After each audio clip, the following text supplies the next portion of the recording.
So the second part is know your partner. Hey guys, so I'm here with my husband, Mac, and you guys know that we are debt free, but we wanted to share some tips on getting your significant other on board with you. And so it was really important for me because A, we both have debt, 2, we have different spending methods, and 3, it's just important for you guys to do big life changing things together. So he's gonna give you some tips on what worked for him and how you can get your spouse on board. Yes, so I'll try to be as quick as possible. 1, sell the vision. It's important that you're able to sell the vision to your partner so they can see the end result. And my wife did a great job of selling me, and I was bought in from the very beginning. Second, wait, before you go to the second, selling the vision, make sure the vision is glorious, that it's beautiful, that they can see the vision, yes, and that they want to be a part of it. Definitely. Second is have them play a role. If your partner is someone who always wants to know what's going on, get them actively involved. Have them participate, have them make up the list, do the expenses, do the budget. Third, I would say you have to research and you have to read the book together. Whatever method you guys choose, you guys have to be in it at the same time.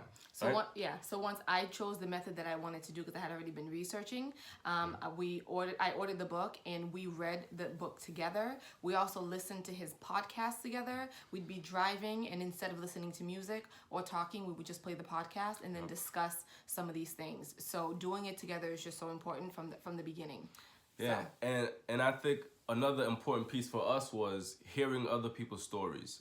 There was people that had a lot more debt than we had and were able to accomplish it in a short amount of time. So that motivated us to keep going, and that kind of showed us like, look, this is not impossible. And because there were some people that we weren't close to their level of debt, and we felt like because they've had success, we can do it also. And then there's some people whose income were just much less than ours combined. And I'm like, if they can do it, why can't we do it? They have kids too. So hearing other people's testimonies and success stories is just so important, and just kind of keeping you motivated and just continuing to light that fire under you. So and overall, just communication. You have to be able to be open. If there's something that you want that doesn't fit within the budget, you have to be able to discuss that with your spouse. Because you don't want it to be a negative experience. The more positive you can keep it, the likelihood of success. Especially if your spouse is reluctant, right? Yes. So you definitely don't want it to be negative. And I think communication is really important, just because throughout the process, this method that we did is not an easy one, right? It's one that requires a lot of sacrifice, and it can be pretty intense. So during certain parts of the journey, you might find yourself getting a little bit like, oh, can we really do this? I really want to spend money, and I really want to do this instead. But communicating allows the other person just to kind of lift you up when you're starting to feel bad, but also just kind of, it keeps the vision going, and it keeps you guys on course. Yeah. So if all else fails, then what? Then you incentivize them. Whichever way that is. He's so big into being incentivized. Hey, it's worked for us, right? I guess it did. So incentivize, whatever that means for you guys. Incentivize. Yeah. Any other tips?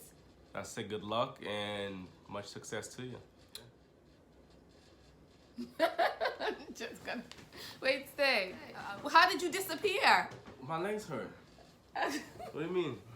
We weren't even done with the video. All right. Well, anyways, so are you good? We're not done? No, we weren't done, but I guess we're done now. So anyways, I hope, good luck on your debt-free journey. I hope this was helpful to you. So yeah, good luck, and let me know how things are coming along. Bye.